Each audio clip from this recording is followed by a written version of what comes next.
سواء كنت جايب برفان اوريجينال ب 1000 جنيه او ازازه تركيب ب 30 جنيه، لو طبقت اللي هقول لك عليه النهارده البرفان بتاعك هيقعد وقت اطول وريحته هتبقى احلى وكمان فوحانه هيبقى اقوى.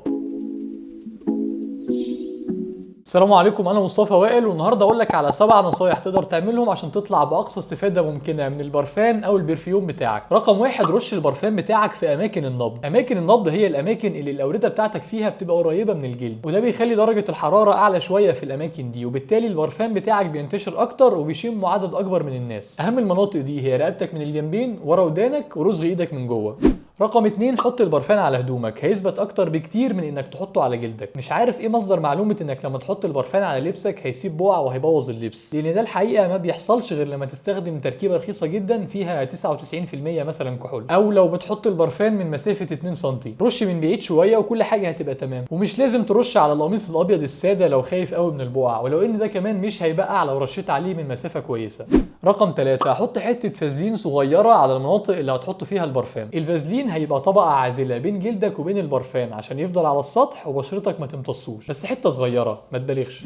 رقم 4، ما تفركش ايديك في بعض بعد ما تحط البرفان، لان ده هيكسر جزيئاته ويخلي ريحته تختلف شويه عن اللي انت متعود عليه. اي برفان في الدنيا بيبقى مكون من 3 طبقات، توب وميدل وبيز. الطبقه الاولى اللي هي التوب خفيفه وبتروح بسرعه، والميدل بتقعد اكتر شويه، والبيز هي اطول واحده اللي بتقعد معاك للاخر. لما تفرك ايديك بالطريقه دي انت بتضعف الطبقه اللي من فوق وبتخليها تروح اسرع، مع ان دي غالبا الريحه اللي انت اشتريت البرفان عشانها من الاول.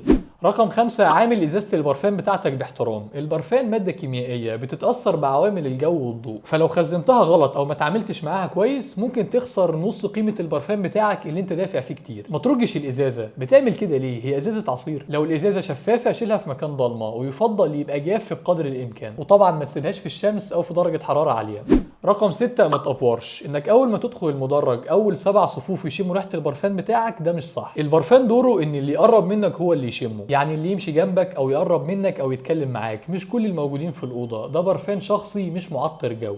رقم 7، بلاش تستخدم البرفان كغطاء للعفانه. البرفان مش بديل عن الاستحمام او مزيل العرق، ولو ريحتك وحشه وحطيت عليها برفان كتير ريحتك مش هتبقى حلوه، ريحتك هتبقى مكمكمه. ومع ان البرفان حاجه جميله وبتفرق جدا، لكنها مش مهمه خالص مقارنه بانك تكون مستحمي ونظيف. ده كان فيديو النهارده. لو استفدت اي حاجه اعمل لايك للفيديو وسبسكرايب للقناه، واكتب لي في الكومنتات عايز الفيديو الجاي يبقى عن ايه. شكرا لحسن استماعكم، السلام عليكم.